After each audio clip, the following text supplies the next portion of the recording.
Chi tiết hơn thì tôi xin phép được giới thiệu thêm về tôi cũng như các công việc mà tôi đang làm. Again, my name is Mike, and my business partner Jason is in the back of the room, and we are co-founders of Simple Group in Hanoi.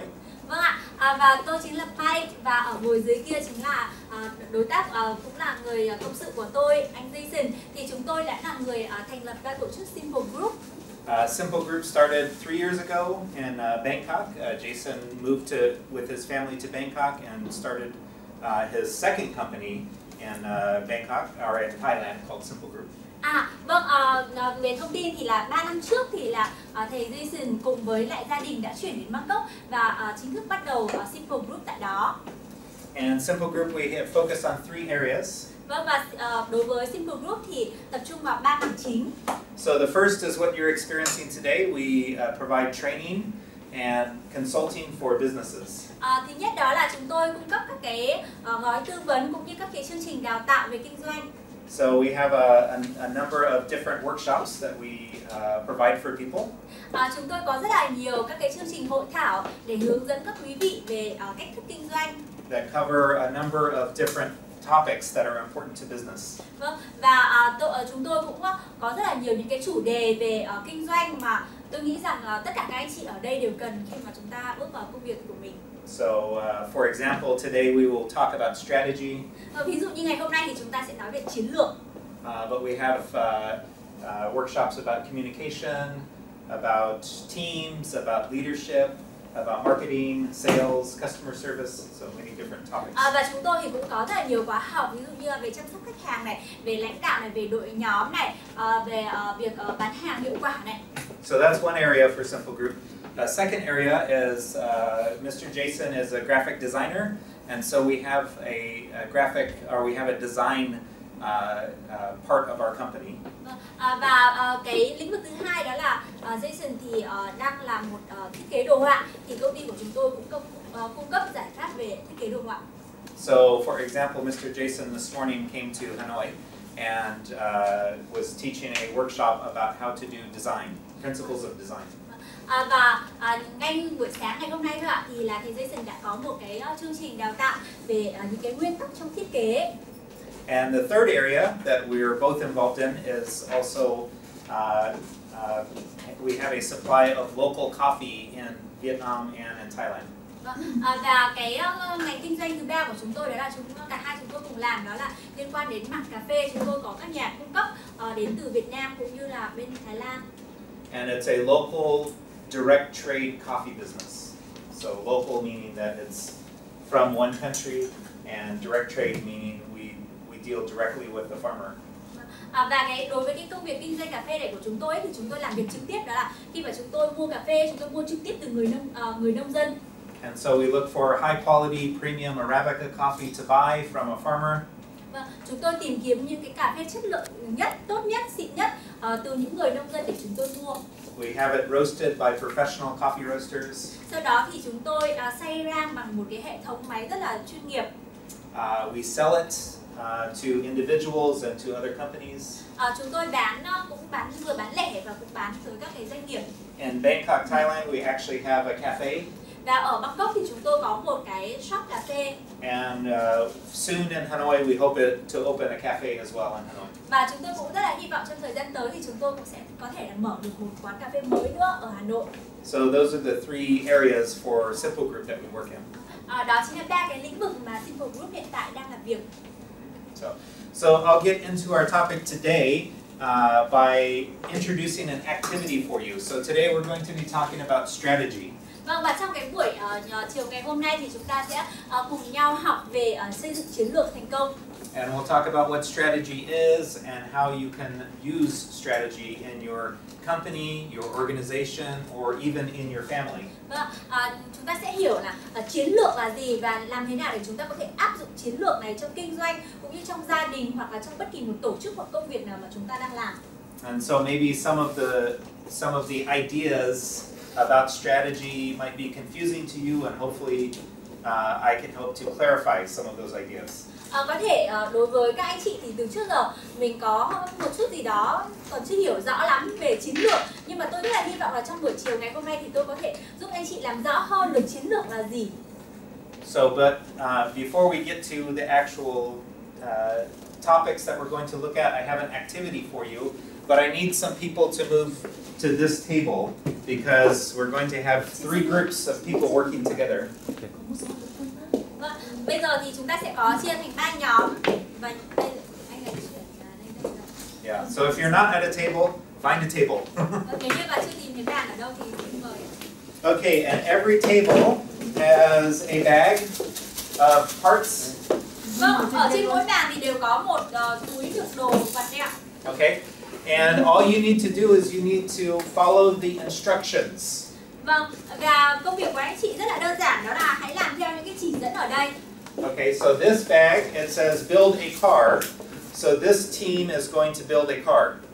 Vâng, và đây trong cái túi này ở đây nói là hãy làm một cái ô tô và nhóm của các chị thì chỉ việc là làm cái ô tô từ những cái vật liệu này. This team has a bag that says build something. Vâng, và đối với đội này thì là hãy làm một cái gì đó. Okay, and then this bag has a box with the picture of what they're going to build, Vâng, and all the instructions on the back. Một cái hộp ở đây có cái hướng dẫn chi tiết cách làm đấy ạ. Okay, and it's going to be a competition to see in 5 minutes who can get their project built as quickly as possible. You have 5 minutes. Mr. Jason is going to set the timer for 5 minutes. Competition. Build something. Vâng, nhóm 1 ạ, đó là chỉ dẫn ở đây là hãy làm một cái gì đó. So what do you have here? Vâng, đội của anh có gì ạ? A table. A table. Một cái bàn ạ. What is this part though? Thế còn cái này là gì ạ? A bridge. A bridge and a table. Một cái cầu và một cái bàn ạ. They failed. Có vẻ như là họ chưa thành công ạ. You were supposed to make a windmill, a fan. Vâng, ở đây thì các anh lẽ là sẽ được làm một cái quạt quay ạ. Why didn't you make a fan? Tại sao lại không làm cái quạt nhỉ? Why didn't you make the right thing? Tại sao lại không làm ra được đúng cái chủ đích của cái sản xuất? Không biết là mình sẽ làm cái gì. Because he doesn't know what he will do. They didn't know what to do. They just had very simple instructions. Build something. Vâng, bởi vì họ có một cái chỉ dẫn rất là đơn giản là hãy làm một cái gì đó. But was it clear for you what you're going to build? Đó, thì như thế thì đối với đội nhóm của anh có thấy rõ ràng không ạ? No, it wasn't clear at all. Không rõ ràng đúng không ạ? Rõ ràng là không rõ ràng một chút nào đúng không ạ? So we'll talk about that with vision. When we want to have a good vision, if it's not clear what our vision is, then it's not going to turn out good. Khi mà chúng ta nói về tầm nhìn mà không rõ ràng thì chúng ta sẽ không đạt được một cái kết quả gì cả. So you might end up with just looking at all the pieces and what can we do, you know? Vâng, và sẽ dẫn đến cái hệ quả là chúng ta sẽ xem tất cả những cái vật liệu của chúng ta có, sau đó thì chúng ta sẽ xem là mình có thể làm được cái gì. So they looked at all their pieces and they said, well, let's make a bridge and a table. Vâng, và với đội 1 thì họ đã nhìn tất cả những cái gì mà họ có, sau đó thì họ mình có thể làm được một cái bàn này và một cái cầu. Okay. All right, let's check and see. So can you put all the pieces back in? And then let's check on team number 2. How did you do? Vâng, đội thứ 2 thì làm như nào ạ? Their vision was a little bit more clear. Build a car. Vâng, tầm nhìn của họ rõ ràng hơn chút nữa là hãy làm một cái ô tô. So let's see. Yes. Okay, so kind of looks like a car. Cũng giống ô tô có 4 bánh ạ. But what are all these other pieces for? Thế còn những cái còn lại thì để làm gì ạ? You don't know. You don't know where they go. Okay. Đội 2 không biết là để làm gì cả. Những cái còn lại.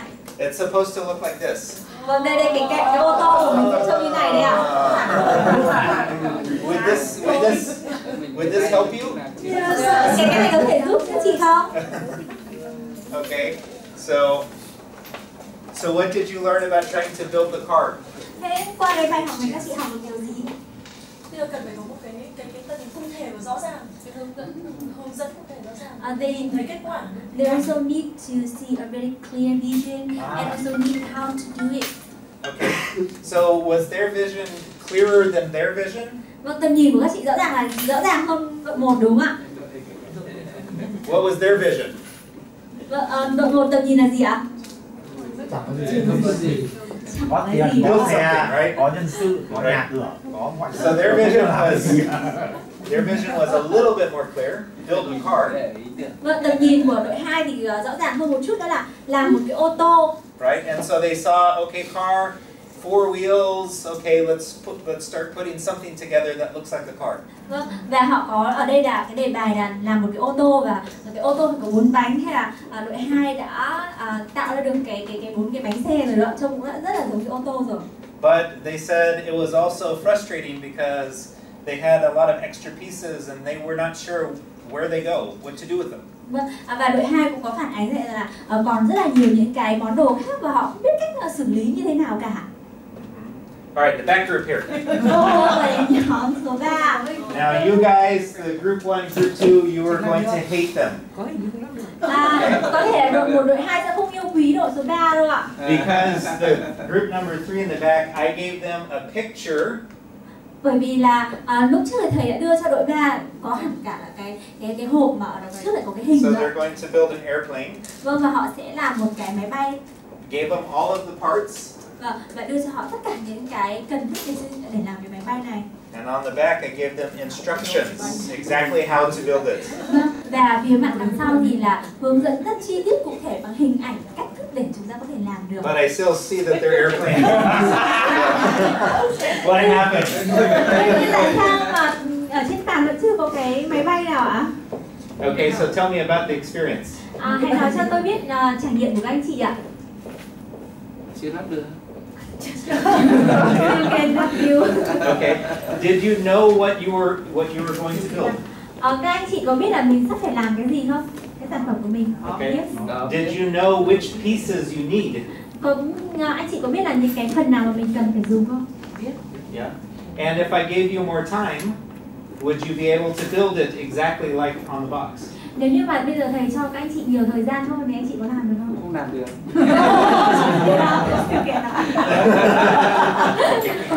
They're being honest at least. Rất là trung thực đúng không ạ? But let me ask the other teams, would it have been helpful if you had the same box they had? Vậy tôi sẽ hỏi đội 1 và đội 2, nếu có hữu ích cho các anh chị không, nếu như các anh chị có cái hộp của đội 3? Yes, Yes, very, very helpful. Yeah. Vâng, sẽ rất là hữu ích đúng không ạ? Now, the reason why I do this activity is that this puzzle, the construction set, it has all of the parts of a vision or of a strategy. Vâng, cái lý do mà tại sao tôi lại đưa cái bài tập này, bởi vì nó chính là một cái nhìn tổng thể nhất để các anh chị có thể hiểu về chiến lược là gì ạ. So I will tell you, and this will help you to remember what a strategy is. Và chính cái bài tập này sẽ giúp các anh chị nhớ được cái định nghĩa của chiến lược. When a lot of organizations or companies decide to have a strategy, sometimes their strategy looks just like this. Vẫn có rất là nhiều công ty hoặc tổ chức khi mà họ đưa ra một cái chiến lược ấy, thì chiến lược của họ cũng giống như thế này, đó là hãy làm một cái gì đó. Let's open a business and make money. Đó là bây giờ hãy bắt đầu kinh doanh đi, kiếm tiền nào. Okay. Well, what kind of business? Thế bây giờ là kinh doanh cái gì ạ? How are you going to make money? Vâng, và làm thế nào để có thể ra tiền? Right. So the strategy is not very clear. Vâng, và thế là cái chiến lược ở đây không rõ ràng. And so a company like this, they will say, well, I don't know. Let's see what we have and what can we make out of what we have. Và cái công ty một cái doanh nghiệp này họ sẽ bắt đầu là bây giờ sẽ xem là chúng ta có những cái gì nào. Bây giờ cái này tất cả những cái gì chúng ta có đây, những cái này có thể làm ra tiền đấy. And sometimes a business might have a better strategy. Cũng có những tổ chức doanh nghiệp thì họ có cái chiến lược tốt hơn. They say we're going to open a car company. Họ sẽ nói là bây giờ chúng ta sẽ mở ra một cái công ty về ô tô. Okay, so they kind of a basic idea. Đó là một cái ý tưởng rất là cơ bản. Okay, but what kind of car? Big cars, small cars, electric car, gas car? Vâng, nhưng mà ô tô gì ạ? Ô tô to, ô tô nhỏ, ô tô chạy bằng điện hay ô tô chạy bằng xăng? Car for rich people, car for poor people. What's Ô tô our để vision? What's dành our cho strategy? người giàu hay là ô tô dành cho người thu nhập trung bình? So this strategy it's getting better, but it's still missing some things. chiến lược này thì cũng được rồi, nhưng mà dường như vẫn còn thiếu một cái gì đó. But the table on the back, they had all of the tools that they need. Và đội số 3 đấy ạ, họ đã có tất cả những gì họ cần. They had all the resources and materials that they need. Họ có tất cả các cái nguồn lực cũng như là cái tài nguyên họ cần. But also they had a clear picture. Họ cũng có cái bức ảnh rất là rõ ràng ở đây ạ. It's a clear picture of what they're going to do. Một bức ảnh rất là rõ ràng về cái việc mà họ sẽ và đang làm. It's not just build something. Nó không phải là hãy làm cái gì đó đi. Not just build a car. Cũng không phải là hãy làm một cái ô tô. But build, this one is a motorcycle, so build a motorcycle that looks exactly like this. Mà ở đây đó là hãy làm lên một cái xe mô tô mà giống hệt như cái hình này. Okay, and then on the back, Vậy ở mặt đằng sau ạ, it shows all of the parts, all of the pieces that you need to build the motorcycle. Vâng, ở đây thì nói là tất cả những cái vật liệu, những cái dụng cụ mà chúng ta cần để có thể làm được cái xe mô tô này. And then it shows you instructions. Step 1, do this. Step 2, do this. Step 3, do this. Và ở đây nó còn có từng bước một này. Ở bước 1 thì làm như thế này, bước 2 thì làm như thế này và ở các bước tiếp theo. And so that's all of the parts of a strategy. Và đó chính là tất cả những cái bước mà chúng ta có thể hiểu về chiến lược. For a good strategy, you need to have a clear vision. What are we going to do? Để có một chiến lược tốt, các anh chị phải có một tầm nhìn tốt. For a strategy, you need to know, well, that's what we want to do. What do we have right now? Vâng, và ngoài ra thì là bây giờ chúng ta đang có cái gì nữa? And how will we put together what we have now to accomplish our vision? Vâng, và tiếp theo đó là làm thế nào để chúng ta có thể kết hợp tất cả những cái mà chúng ta đang có để chúng ta đạt được cái tầm nhìn của chúng ta. And so that is the basic parts of a strategy. Vâng, và đó là một cái nhìn tổng quan, cái kiến thức cơ bản nhất về chiến lược. And so this is what it looks like if we were to put it in a map. Vâng, và nếu như mà chúng ta để trên cái biểu đồ thì nó sẽ trông như thế này ạ. It starts where we talk about our vision and our mission and our values. Vâng, chúng ta sẽ nói về tầm nhìn, sứ mệnh và nhiệm vụ đấy ạ, và những cái giá trị cốt lõi. That's the clear picture of the future. Vâng, đây là một cái bức hình ảnh rất rõ ràng trong tương lai. Okay, and then we're going to look at right now. Vâng, và sau đó thì chúng ta sẽ nhìn vào cái hiện tại, cái thực tế hiện tại đây ạ. So maybe this is 10 years from now, but this is today. Bên trên thì có thể là trong 10 năm tới, nhưng mà cái phần ở dưới này ạ thì sẽ là hiện tại ngay bây giờ. So you're going to look at today and ask, what do we have now? What resources do we have? What people do we have? Vâng, và chúng ta sẽ nhìn là hiện tại chúng ta có những nguồn nhân lực nào, chúng ta có những cái dụng cụ gì hỗ trợ. Okay, and then from there you will set some goals to help you accomplish your vision and mission. Vâng, sau đó thì chúng ta sẽ phải đặt ra các cái mục tiêu để chúng ta có thể đạt được tầm nhìn của mình. But this is maybe 10 years from now. This is maybe 1 year to help us achieve. Vâng, về tầm nhìn thì có thể là trong 10 năm, nhưng mà đối với các mục tiêu thì chúng ta có thể đặt ra trong 1 năm. And we need something to connect today with the future. Vâng, và như thế chúng ta cần phải có một cái gì để kết nối giữa hiện tại với tương lai. And that's like the instructions on the back. Vâng, và ở đây thì chính là có những cái chỉ dẫn ạ. So in business we call these action steps. Và trong kinh doanh thì chúng ta gọi là các cái bước hành động. So you have your goals, and I know where I am today, but how am I going to achieve the goals? What's step 1? What's step 2? What's step 3? What's step 4? So that I can achieve my goals. Vâng, ở đây tôi đã biết được rằng là các cái mục tiêu của tôi rất là rõ ràng rồi. Tôi cũng biết được cái nguồn nhân lực cũng như những cái gì mà tôi đang có. Và ở đây tôi sẽ cần phải có những cái bước hành động, bước 1, bước 2, bước 3, bước 4 để làm sao tôi có thể đạt được những cái mục tiêu của mình. Okay. Then one thing I noticed the group in the back they kept doing, and it was a good thing that they were doing. But one thing that the group in the back was doing was the last part of the strategy. Và có một cái điều rất là được khích lệ ở đội số 3, đó là họ đã làm cái bước cuối cùng đấy ạ. Because they had the box, they kept looking at the picture, and then they looked at the pieces, and then they looked at the picture, they looked at the pieces. They were trying to evaluate, where are we?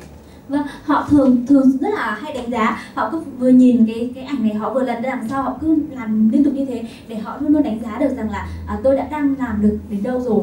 They're looking, are we finished with step 1 or we still need to work on step 1?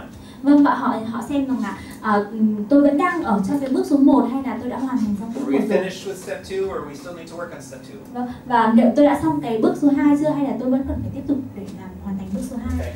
And that's what we talk about when we talk about evaluation. Vâng, và đó chính là cái phần đánh giá. Okay, so you put your strategy together, but then you also, on a regular basis, ask questions. How are we doing with our strategy?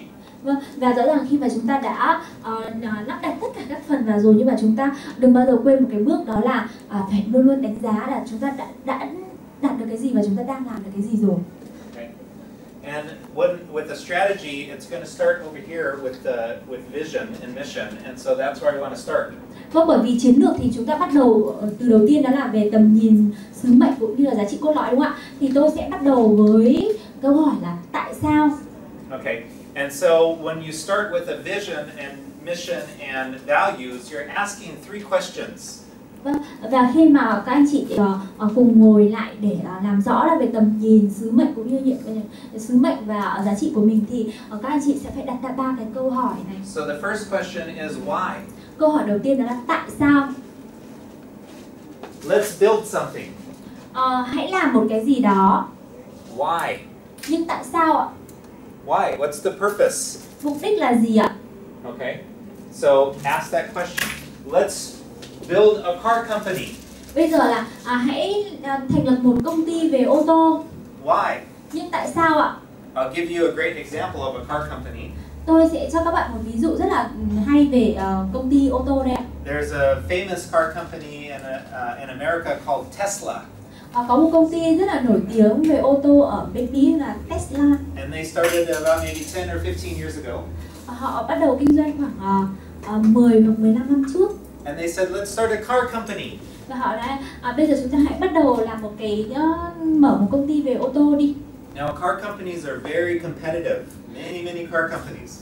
Và thực sự là có rất là nhiều các cái công ty về ô tô và cái đối thủ cạnh tranh của họ là rất là nhiều. But they were able to start with the question, why do we want to start a car company? Nhưng mà họ đã thành công bởi vì là họ đã bắt đầu được ngay từ khi bắt đầu với cái câu hỏi là tại sao chúng ta lại thành lập một công ty về ô tô. And the answer to that was they wanted to build cars that changed the way we build cars.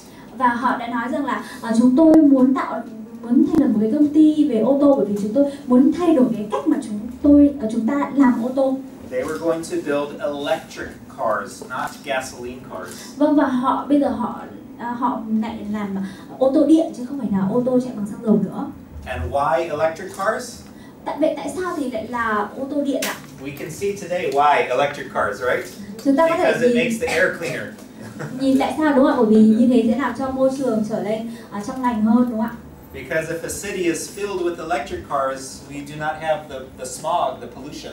Vâng, và nếu như mà toàn thành phố mà đều sử dụng xe điện á, thì sẽ không còn ô nhiễm môi trường nữa. So we start with why. Why do you want to open a company? Why a bakery? Why a bookshop? Vâng, đó thì các anh chị phải trả lời được cái câu hỏi là tại sao mình lại kinh doanh trong cái lĩnh vực này, tại sao mình lại mở trung tâm tiếng Anh chẳng hạn, hoặc là tại sao mình lại mở cửa hàng bánh kẹo ngọt. And I'll come back to this, but it's very important you know why you have your company. It's very important to know why you have your company. Rất là quan trọng đấy ạ, để các anh chị hiểu được là tại sao các anh chị lại mở ra cái công việc kinh doanh này. And I'll talk about that a little bit more in just a minute. The second part of it is what? What are we doing? Thứ hai đó là chúng ta làm cái gì? Okay, and that's your mission. Đó chính là cái nhiệm vụ hay là cái sứ mệnh của anh chị đấy ạ. A lot of people start there. What are we doing? We're building cars. Vâng, rất là nhiều người họ bắt đầu ở cái đó là chúng ta làm cái gì. Đấy ạ, ví dụ như ở đây là làm ô tô. Okay, but they forget to start with why. Nhưng mà họ quên mất rằng là tại sao lại mở công ty về ô tô. Okay, now this group, their mission is not very clear. Their vision is not clear and their mission is not clear. Về cái đội của đội 1 thì cái nhiệm vụ của họ cũng không rõ ràng đúng không ạ? Và cái tầm nhìn của họ thì cũng không rõ ràng. What are they doing? Họ làm gì ạ? They're building something. I don't know what. Họ sẽ làm ra một cái gì đó. Okay, so that's the second part of the strategy is the mission. What are you doing? Vâng, và chính là cái phần thứ hai của chiến lược, đó chính là về cái sứ mệnh hay là nhiệm vụ ạ. And then the third part are how are we going to do that? What are our values that we're going to operate by? Về thứ ba đó là làm thế nào để chúng ta có thể làm được. Đúng không? Đấy chính là những cái giá trị cốt lõi mà chúng ta cần phải mang theo. Okay, so I'll come back to each one of these and talk a little bit about each one. Vâng, và tôi sẽ quay trở lại để nói chi tiết hơn về từng cái mục một. And then when I get done talking, you're going to talk because I have some questions for you where you're going to think about not your company but your family. Và ở đây thì tôi muốn các anh chị trả lời một số cái câu hỏi ở trên đây, không phải là về công việc kinh doanh nhưng sẽ là về gia đình của anh chị. But let's start with vision. Và bây giờ chúng ta sẽ bắt đầu với tầm nhìn trước. Okay, and I'll start with a cartoon here. Tôi bắt đầu bằng một cái chuyện trong phim hoạt hình. This is the Disney cartoon Alice in Wonderland. Vâng, và đây chính là Alice vâng, là vào xứ sở thần tiên. And Alice, she's a young girl and she falls down a rabbit hole. Alice thì là một cô gái một em bé nhỏ và đã bị rơi xuống một cái hố.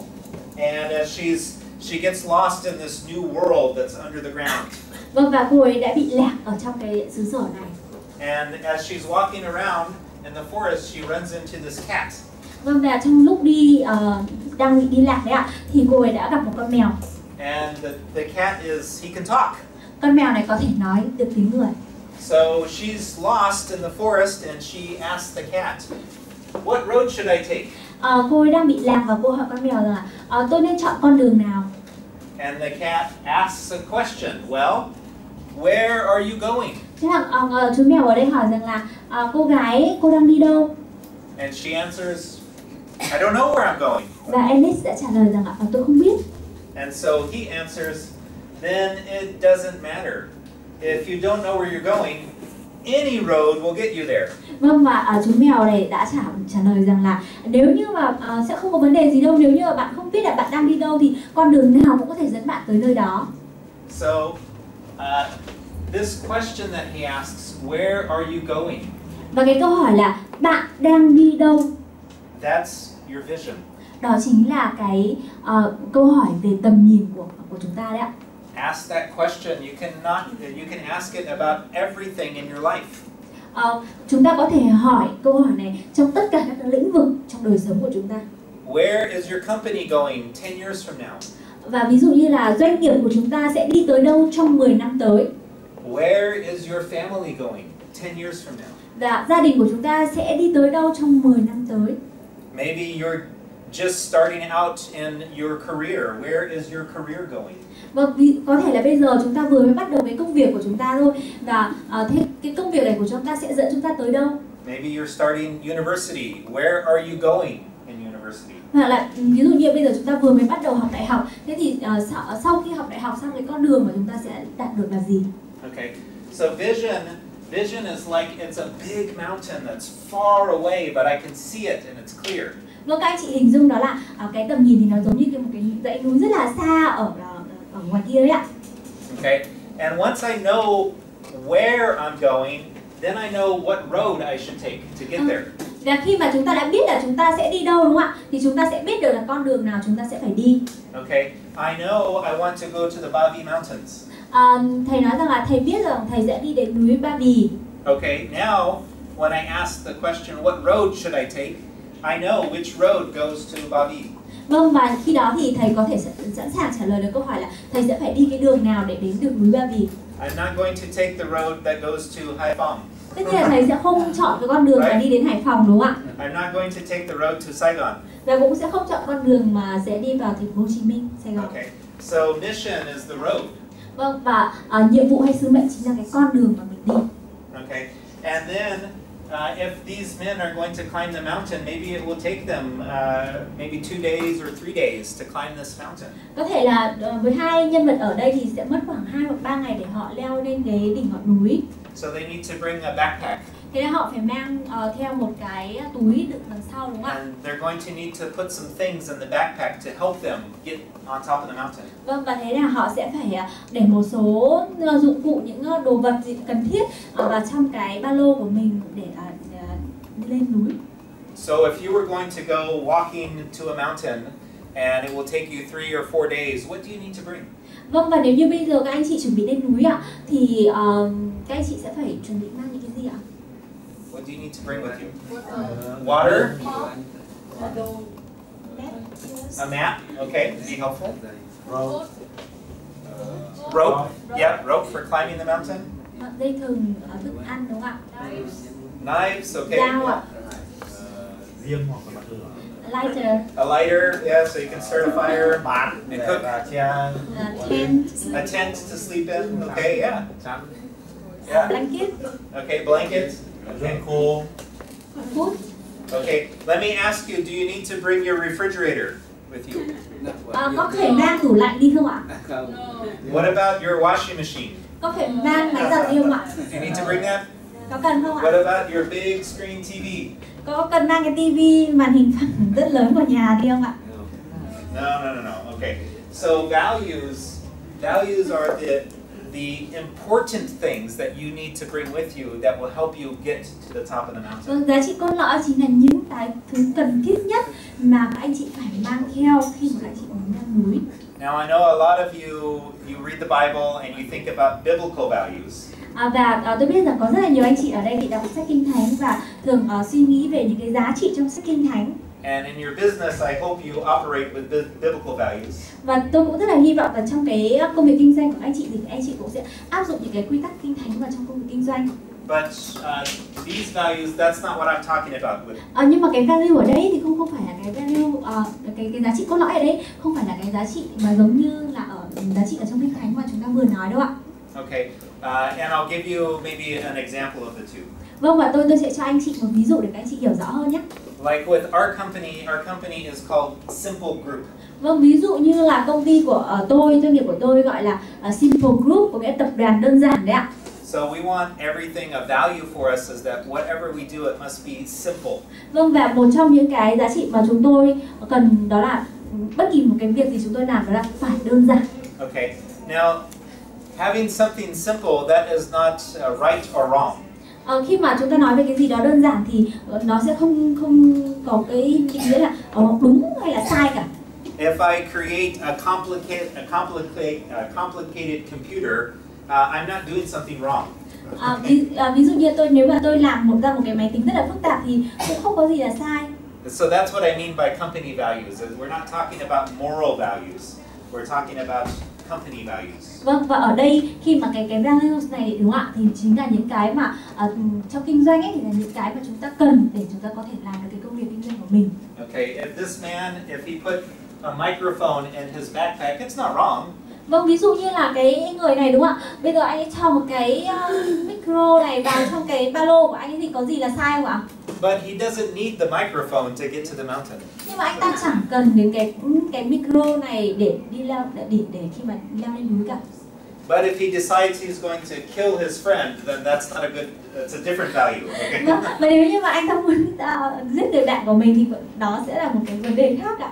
Okay, so let's talk about the mountain first, and I want to give you some more pictures about what a vision is to help us understand. Vâng, và bây giờ chúng ta hãy nói lại về cái dãy núi á, cái chính là cái tầm nhìn ạ. Okay, so the first thing about a vision is something that is big. Vâng, tầm nhìn phải là một cái gì đó lớn. It's not something that you're going to do in 1 week. Không phải là cái gì mà các anh chị có thể đạt được trong một tuần. It's not something you're going to do in 1 year. Cũng không phải là cái gì đó mà anh chị có thể đạt được trong một năm. This is going to take you a long time to achieve your vision. Có thể là sẽ mất rất nhiều thời gian để có thể đạt được tầm nhìn này. In America, in the early 1960s, one of our presidents, John Kennedy, said that he wanted to put a man on the moon in 10 years. Vâng, vào những năm 1960 thì một vị tổng thống của Mỹ đã nói rằng là trong 10 năm tới, trong một thập kỷ tới thì chúng tôi sẽ đưa con người lên mặt trăng. Okay, so that is big. How many of you think that's a small vision? Và anh chị nào ở đây nghĩ đây là một tầm nhìn nhỏ không ạ? No, it's a big vision, Đây là right? một tầm nhìn rất lớn đúng không ạ? Okay, so when you're thinking about the vision for your company or your family or your organization, it needs to be something that's big. Vâng, và khi mà các anh chị muốn nói đến tầm nhìn cho công việc kinh doanh, cho tổ chức hay là cho gia đình của các anh chị thì các anh chị cần có một cái tầm nhìn lớn. But it also needs to be very, very clear. Nhưng cũng cần phải rõ ràng. You have to see it from a far distance. Đó là các anh chị phải nhìn thấy khi mà các anh chị đứng ở một khoảng cách rất là xa. Right now, it is not clear outside and you cannot see Bavi. Bây giờ thì ở ngoài không được hơi sương mù thì chúng ta có thể không nhìn rõ được núi Ba Vì. Okay, but on a clear day, you can see all the way to Bavi. Nhưng mà tôi tin rằng là nếu như một ngày đẹp trời sáng láng thì chúng ta có thể ở đây chúng ta có thể nhìn được tại núi Ba Vì đó ạ. And your vision must be clear. It must be something you can see very clearly. Tầm nhìn phải là một cái gì đó mà chúng ta nhìn rất là rõ ràng. And so I'll give you a clear vision from a non-profit organization called Oxfam. Bây giờ thì tôi sẽ đưa cho các bạn một cái tầm nhìn của một tổ chức rất là nổi tiếng trên thế giới, đó là tổ chức Oxfam. It's very, very simple, but also very, very clear. Rất là đơn giản nhưng mà rất là rõ ràng. Their vision is a just world without poverty. Đó là họ mong muốn một thế giới mà không còn nghèo đói. Is that clear? Có rõ ràng không ạ? If there is one poor person in the world, have they accomplished their vision? Nếu như vẫn còn một người nghèo trên thế giới thì họ đã hoàn thành được cái tầm nhìn của mình chưa? No. Chưa đúng không ạ? It's very clear. Okay. Can they do this in one week? Họ có làm được điều này trong một tuần không ạ? No. 1 year? Một năm, Maybe not even 10 years. thậm chí là 10 năm cũng chưa thể làm được. But they are hoping maybe within my lifetime we can see this. Vâng, và có thể là cái That's their khi mà vision. họ đưa ra này, có thể chúng tôi sẽ phải dành cả cuộc đời của chúng tôi để làm được cái điều này. So it's big, it's clear, and it's a dream of the future. Vâng, và đó cũng có thể là một ước mơ ở trong tương lai ạ. Okay. So another famous person in America was Martin Luther King. Vâng, và có một nhân vật rất là nổi tiếng ở Mỹ, đó là Martin Luther King. And he was black, and he lived in a time period in America when blacks and whites, we were separate. Vâng, và ông này thì sống ở cái thời điểm đó là ở nước Mỹ lúc đó thì người da trắng và da đen là sống hoàn toàn tách biệt.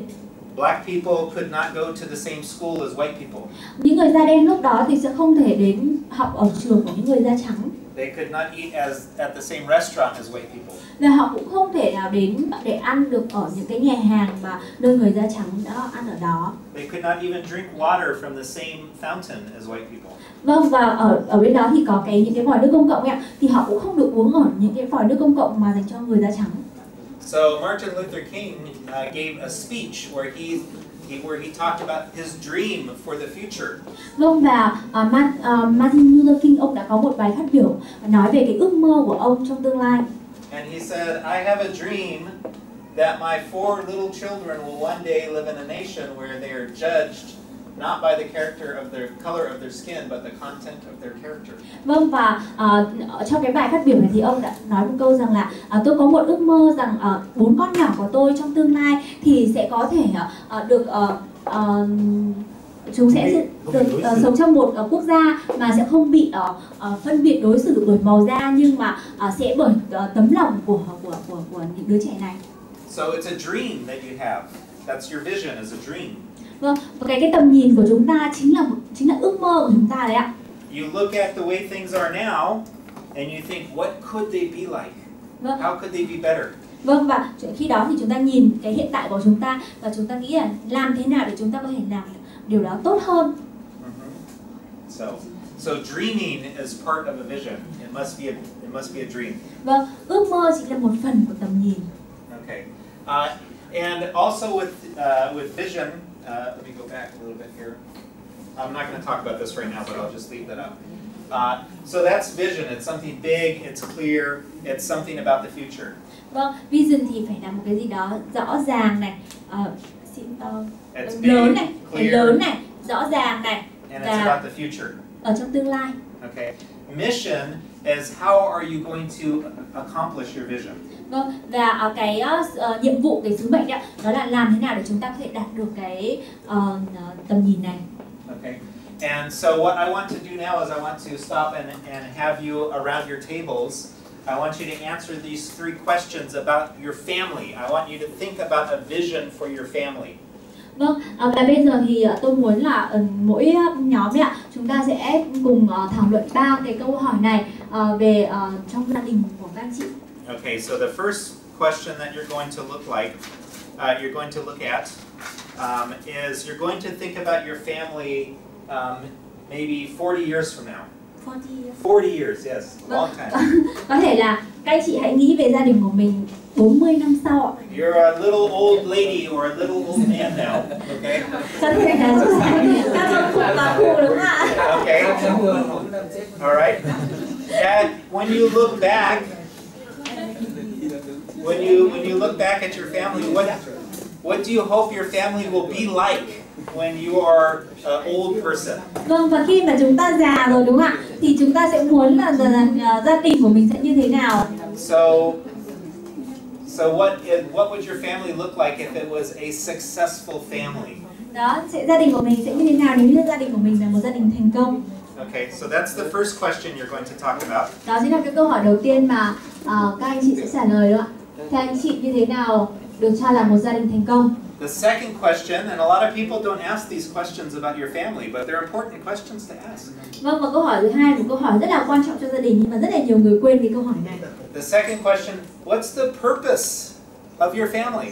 Thứ hai đó là cái mục đích, mục tiêu của gia đình của mình là gì? So maybe you're young and you're in love, like these two, they're young and in love. Vâng ạ, ví dụ như là gia đình còn rất là trẻ như gia đình của tôi vẫn còn trẻ và đang rất là yêu đúng không ạ? Let's get married and have a baby. Thế là chúng tôi nói rằng thôi bây giờ cứ lấy nhau đi rồi có em bé đã đúng không ạ? My question to a young family like this, why? Why do you want to get married and have a baby? Why? Nhiều câu hỏi của tôi cho cái gia đình trẻ này đó là tại sao mà các bạn lại kết hôn và lại muốn có em bé? So that's the second question. Đó là câu What's hỏi the số 2. purpose of your family? Đó là Why do you want to have a family? Vâng, cái mục đích của gia đình của mình là gì? Okay. Third question. Câu hỏi số 3. Why is your family important?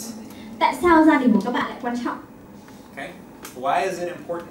Tại sao lại quan trọng, gia đình quan trọng? Okay. So let's take another 5 minutes and around your table, take turns and share the first question. Everybody answers it. And then the second question, everybody answers it. And if you have time, the third question also. You might not have enough time for all the questions, but we'll start. All right, so each table you're going to talk. Vâng, các bạn chúng ta bắt đầu chia sẻ và từng người một sẽ trả lời các cái câu hỏi này.